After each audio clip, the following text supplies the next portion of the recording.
Assalamualaikum warahmatullahi wabarakatuh. Salam sejahtera untuk teman-teman sekalian. Jangan lupa untuk tetap stay at home. Dan saya harap kabarnya teman-teman sekalian tetap sehat walafiat. Selanjutnya, kami dari kelompok 8 akan menjelaskan mengenai teori kepribadian dari John B. Watson dan J.F. Skinner. Adapun anggota kelompok kami yaitu Misli Mega Utari Putri dan Lode Muhammad Reski, dan saya sendiri Imam Dedikasi Malik Nur. Yang akan menjadi presenter pertama yaitu Saudari Misli. Selanjutnya saya serahkan kepada Saudari Misli. Terima kasih atas kesempatan yang diberikan. Perkenalkan, nama saya Misli Mega Utari Putri. Di sini saya akan menjelaskan mengenai teori kepribadian John Brodus Watson. John B. Watson lahir di Greenville, Carolina, Amerika Serikat pada tahun 1878 dan meninggal pada tahun 1958. Watson kuliah di Universitas Furman dan mendapat 2 gelar. Kelulusan Watson pernah ditunda selama 1 tahun karena melanggar peraturan kelas Moore. Watson dan Mary menikah pada tahun 1903. Namun, Watson berselingkuh dengan Rosalie Rayner. Pada umur 25 tahun, Watson menerima gelar doktor dan PhD termuda di Universitas Chicago pada tahun 1903. Watson merupakan pendiri aliran psikologi behaviorisme. Bagi Watson, manusia dapat membentuk perilaku dari dukungan lingkungan. Watson juga mempublikasikan konsep conditioning Pavlov yang digunakan sebagai ilmu kompleks semua tindakan manusia. Selanjutnya yaitu conditioning Little Albert B. Watson dan istri keduanya Rosalie Rayner melakukan eksperimen dan aplikasi yang diusulkan oleh Pavlov, yaitu conditioning kepada seorang anak 9 bulan yang bernama Albert B. Selain Albert, Watson juga menggunakan tikus putih, lempeng besi, dan palu dalam eksperimen ini. Pada tahap awal eksperimen, Albert sama sekali tidak takut pada tikus. Bahkan ia bermain-main dengan tikus tersebut. Setelah itu, Watson mengambil lempengan besi dan memukulnya dengan palu, sehingga mengeluarkan suara yang bising. Reaksi Albert dalam merespon suara tersebut adalah kaget dan tersungkur ke depan. Hal tersebut kemudian diulangi kembali oleh Watson saat Albert melihat tikus yang kedua kalinya, sehingga respon yang ditimbulkan Albert adalah terlonjak dan merengek. Karena percobaan yang emosional ini, eksperimen dihentikan selama seminggu. Setelah seminggu, Albert dihadapkan lagi dengan tikus. Namun kali ini Albert mulai berhati-hati dan mengamati tikus itu. Saat tangannya menyentuh tikus, Watson kembali mengulang untuk memukul lempeng besi. Perilaku ini diulang berkali-kali hingga akhirnya Albert sangat takut pada tikus. Dari eksperimen ini Albert menunjukkan berbagai respon ketakutan, bahkan respon ketakutan tidak lagi hanya tertuju pada tikus, namun segala sesuatu yang hampir mirip dengan tikus dari segi warnanya, seperti rambut putih Watson, kelinci, anjing, kucing, kain sutra, dan lain-lain. Dari eksperimen ini, Watson menyimpulkan bahwa Albert telah belajar mengenai emosi dengan teori conditioning Pavlov. Saat usia 1 tahun 21 hari atau 31 hari setelah dilakukannya eksperimen tersebut, Watson dan istrinya memperlihatkan topeng Santa Claus, mantel bulu, dan tikus putih. Respon atau reaksi yang dimunculkan Albert masih sama, namun sudah sedikit berkurang. Dari eksperimen tersebut, Watson memberikan kesimpulan, yaitu yang pertama, pandangan Freud salah dalam menganggap keutamaan hasrat seksual sebagai motif. Watson berpendapat bahwa conditioning history Albert dapat menjadi acuan mengenai pembelajaran rasa takut dalam membentuk perkembangan kepribadian. Yang kedua, dengan menggunakan prinsip conditioning tanpa adanya kesadaran, fobia dapat dijelaskan. Dari eksperimen ini, Albert memperlihatkan ketakutan yang aneh atau fobia kepada objek yang berwarna putih atau berbulu dari proses belajarnya. Selanjutnya yaitu asumsi dasar dari radikal behaviorisme Watson. Yang pertama, evolutionary continuity. Watson memberikan pandangan atau asumsi bahwa perilaku manusia dan hewan jenisnya tidak berbeda. Perbedaan keduanya hanya terdapat pada kompleksitasnya. Seleksi alam akan tetap berlaku untuk menyeleksi organisme pada habitatnya agar lebih kompleks. Namun, perilaku tidak akan berubah bagaimanapun atau apapun organismenya. Yang kedua, reduksionisme. Watson percaya bahwa perilaku manusia dapat dilihat atau dikurangi menjadi bagian yang sederhana. Pandangan reduksionisme Watson mengatakan bahwa pikiran atau perasaan akan menyebabkan perilaku baik sadar maupun tidak sadar. Yang ketiga, determinisme. Watson mengatakan bahwa perilaku muncul tidak secara spontan.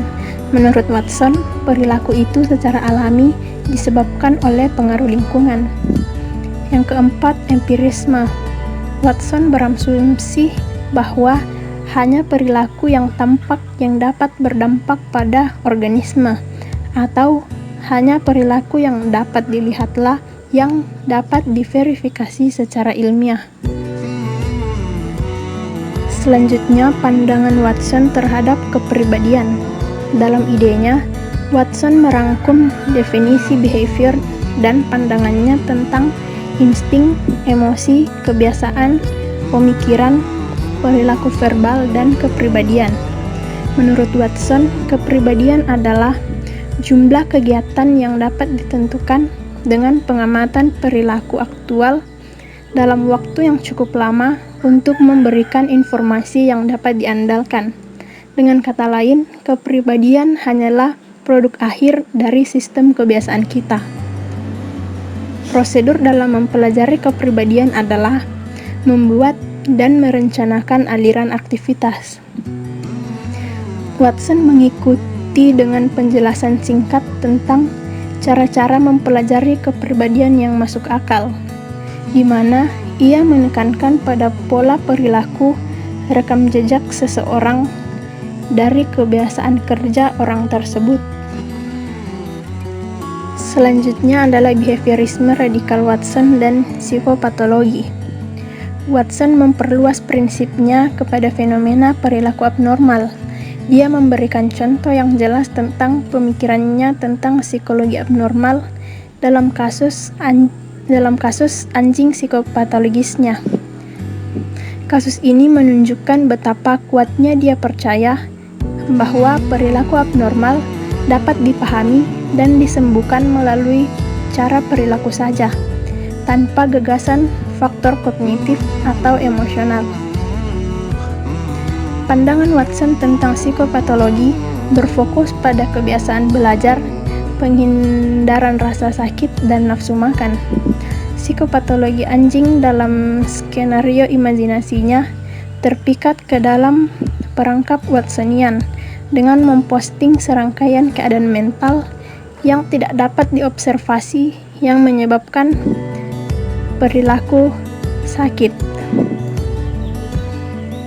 Kisah anjing Watson dengan pola perilaku abnormal menggambarkan sejumlah aspek dasar dari pendekatannya. Yang pertama, bentuk kerelaan Watson untuk menggunakan contoh hewan psikopatologi, bahwa keyakinannya pada kelanjutan evolusi dari perilaku berlaku untuk perilaku abnormal serta perilaku normal. Yang kedua, salah satu aspek reduksionisme Watson dicontohkan dalam pernyataannya bahwa ketiga, hubungan langsung antara perilaku patologis yang dipelajari anjing dan gejala biologis yang berkembang. Tentu saja, respon yang mengganggu makan dalam pencernaan normal memiliki efek negatif langsung pada kesehatan anjing. Yang ketiga, determinisme. Watson yang terus-menerus ditunjukkan oleh desakannya bahwa perilaku anjingnya benar-benar dapat dijelaskan dalam kaitannya dengan sejarah pengkondisiannya. Manipulasi urutan rangsangan dan respon yang tepat dapat menghasilkan hasil yang diinginkan. Bahkan ketika hasil semacam itu terdiri dari perilaku yang dianggap abnormal atau patologis. Selain itu, penerapan prinsip pengkondisian juga harus dapat membatalkan pelajaran asli dan atau menggantinya dengan pembelajaran baru. Yang keempat, empirisme. Empirisme Watson ditemukan dalam asumsinya bahwa psikopatologi anjing bukanlah tanda dari beberapa penyakit mental yang mendasarinya. Gejalanya adalah perilaku. Mereka bukan tanda-tanda konflik yang tidak disadari. Mereka tidak mencerminkan peristiwa mental yang tidak dapat diobservasi. Gejala tidak mencerminkan apapun, kecuali kondisi di mana perilaku kompleks dipelajari. Gejala anjing yang dapat diamati adalah psikopatologisnya.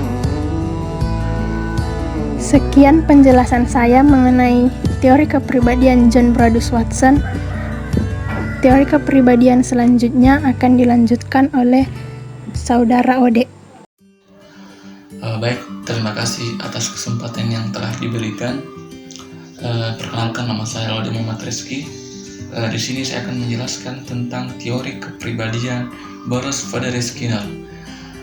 Baruch Frederick Skinner, dia lahir di Susquehanna, Pennsylvania pada tahun 1904 dan meninggal pada tahun 1990 di Cambridge, Massachusetts. Dia diterima di Harvard University pada tahun 1928 dan pada tahun 1931 dia meraih gelar PhD dalam bidang psikologi. Dia merupakan psikolog yang tidak sependapat dengan Freud.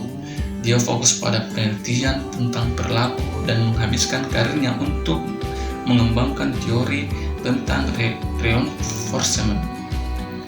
Pada tahun 1990, Skinner menyajikan makalah pada acara konvensi Asosiasi Psikologi Amerika di Boston 8 hari sebelum meninggal dunia karena penyakit leukemia yang dideritanya. Ada beberapa pokok pemikiran tentang Skinner. Yang pertama, Skinner yakin bahwa perilaku dikontrol melalui proses operant conditioning.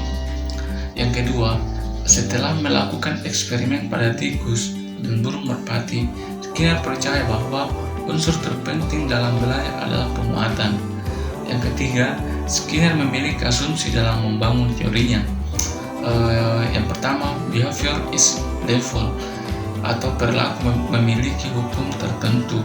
Yang kedua, behavior can be predicted atau perilaku dapat diramalkan. Yang ketiga, behavior can be controlled atau perilaku yang dapat dikontrol.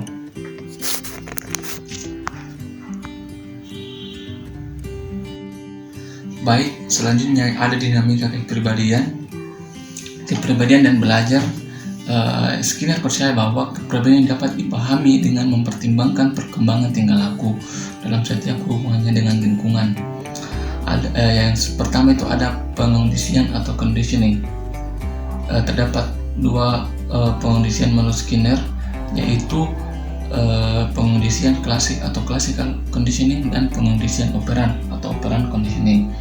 Yang pertama itu ada classical conditioning, yaitu stimulus netral dipasangkan dengan suatu stimulus yang tidak dikondisikan hingga mampu memunculkan respon yang sebelumnya tidak dikondisikan menjadi respon yang terkondisi.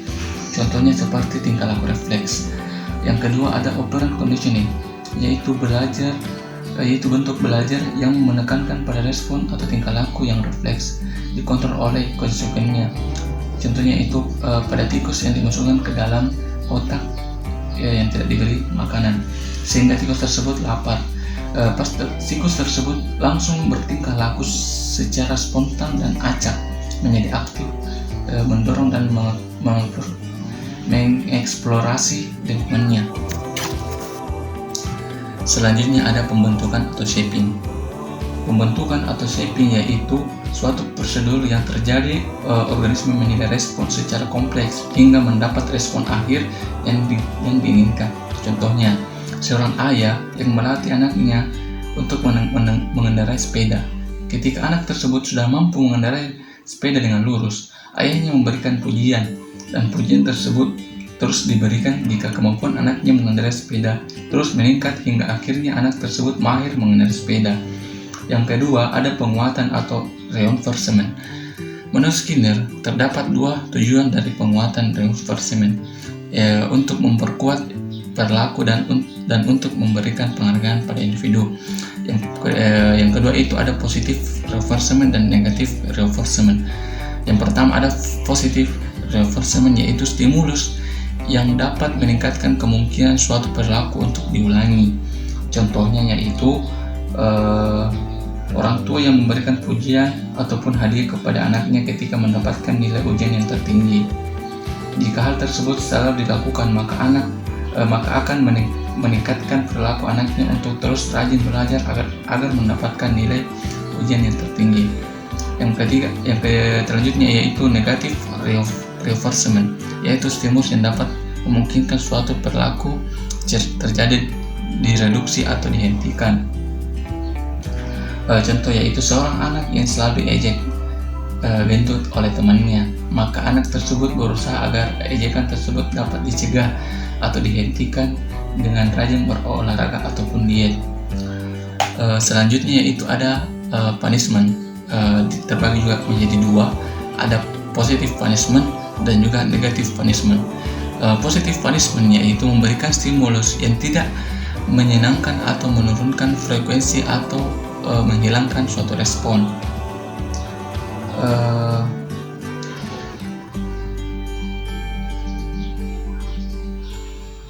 Contohnya yaitu orang tua yang dimarahi anaknya karena membuang sampah sembarangan, sehingga hal tersebut membuat sang anak tidak membuang sampah sembarangan agar tidak dimarahi oleh orang tuanya. Yang kedua ada negative punishment, yaitu pemberian hukuman yang melibatkan penghapusan positif reinforcement, yaitu orang tua yang menghukum anaknya karena membolos saat sekolah. Sekian dari saya. Baik, materi selanjutnya akan dilanjutkan oleh Saudara Imam Dedikasi Malik Nur. Saya persilahkan. Baik, terima kasih atas kesempatan yang diberikan. Selanjutnya saya akan melanjutkan penjelasan mengenai teori kepribadian dari B.F. Skinner, yaitu tingkah laku kontrol. Tingkah laku disebabkan dan dipengaruhi oleh variabel eksternal merupakan prinsip dasar pendekatan Skinner. Menurut Skinner, tidak ada bentuk kegiatan internal yang mempengaruhi tingkah laku. Namun, proses kontrol diri atau self-control dapat mengubah stimulus dan penguat eksternal. Pengaruh variabel dari luar dapat dikontrol melalui kontrol diri berikut. Yang pertama, memindah atau menghindar, removing atau avoiding, yaitu menghindari situasi pengaruh sehingga tidak lagi diterima sebagai stimulus. Pengaruh buruk teman sebaya yang sering membuli atau toksik dapat dihilangkan dengan menjaga jarak dari mereka. Yang kedua, penjenuhan atau satiation, membuat diri jenuh dengan suatu perilaku sehingga tidak ada lagi niat untuk melakukannya. Seorang pemain game yang terus-menerus mengulang game yang sama setiap hari dengan level yang sama akan membuat mereka merasa jenuh. Selanjutnya, yaitu stimuli yang tidak disukai atau aversive stimuli, yaitu menciptakan stimulus yang tidak disukai yang ditimbulkan bersamaan dengan stimulus yang ingin dikontrol. Seseorang yang berjanji kepada temannya bahwa ia akan diet, namun saat ia gagal diet, temannya akan mengkritiknya. Yang keempat atau yang terakhir yaitu memperkuat diri atau reinforce oneself, memberi reinforcement kepada diri sendiri terhadap pencapaiannya. Janji untuk diri sendiri saat mendapat nilai kuis A akan membeli makanan yang enak sepuasnya, Kebalikan dari memperkuat diri adalah menghukum diri atau self-punishment, seperti mengurung diri dalam kamar dan menarik rambut sekeras mungkin sambil menangis. Baik, selanjutnya saya akan menjelaskan mengenai organisme manusia. Menurut Skinner, perilaku manusia dan kepribadian manusia dibentuk oleh 3 kekuatan. Yang pertama, yaitu seleksi alam. Yang kedua, praktik budaya. Dan yang terakhir, yaitu sejarah seseorang atas penguatan yang diterimanya. Akan tetapi, pada akhirnya, seleksi alam sejak pengkondisian operan adalah suatu proses yang berevolusi dan praktik budaya menjadi aplikasi spesialnya.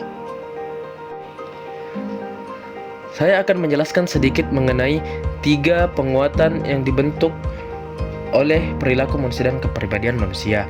Yang pertama mengenai seleksi alam. Nah, kepribadian manusia adalah hasil dari sejarah evolusi yang panjang. Perilaku individu ditentukan oleh gen dan terutama oleh sejarah pribadi kita atas penguatan yang diterima. Sebagai spesies, organisme terbentuk karena adanya keharusan untuk bertahan hidup. Jadi,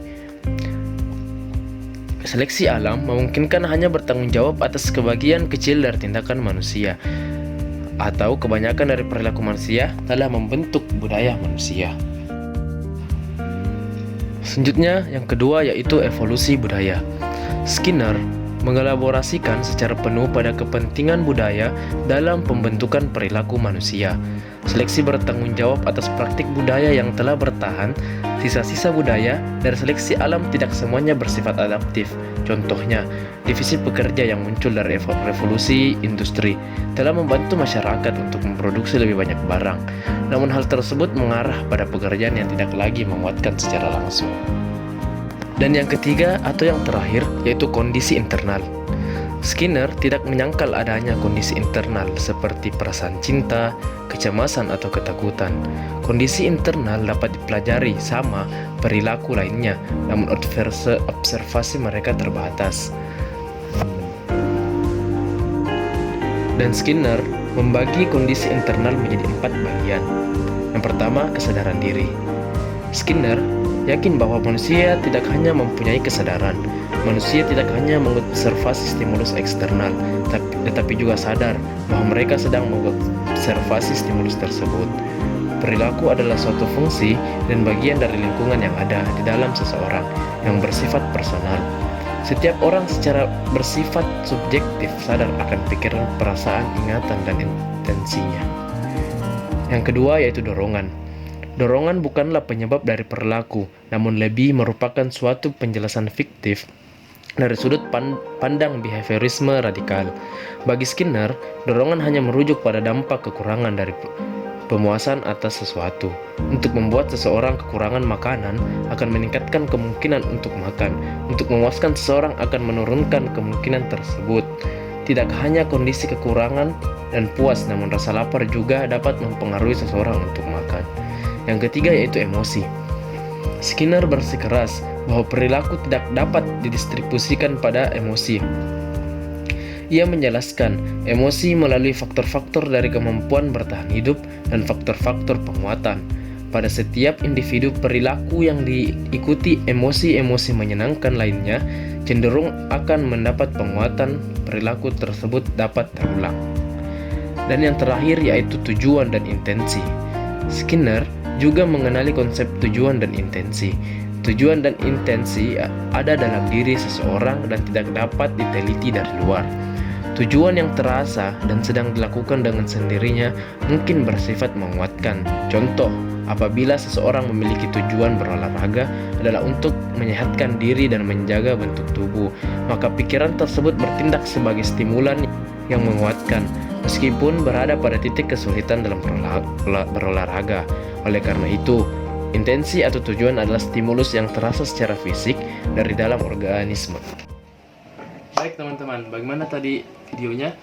Kalau mungkin dari teman-teman sekalian yang kurang mengerti dari materi yang dipaparkan dari kelompok 8, bisa bertanya di kolom komentar di bawah ini. Jangan lupa untuk tetap mengulangi materi yang dipaparkan, dan jangan malas belajar, tetap beraktivitas di rumah dengan olahraga yang secukupnya dan makan makanan yang sehat. Sekian dari kelompok 8, kurang dan lebihnya mohon dimaafkan. Assalamualaikum warahmatullahi wabarakatuh.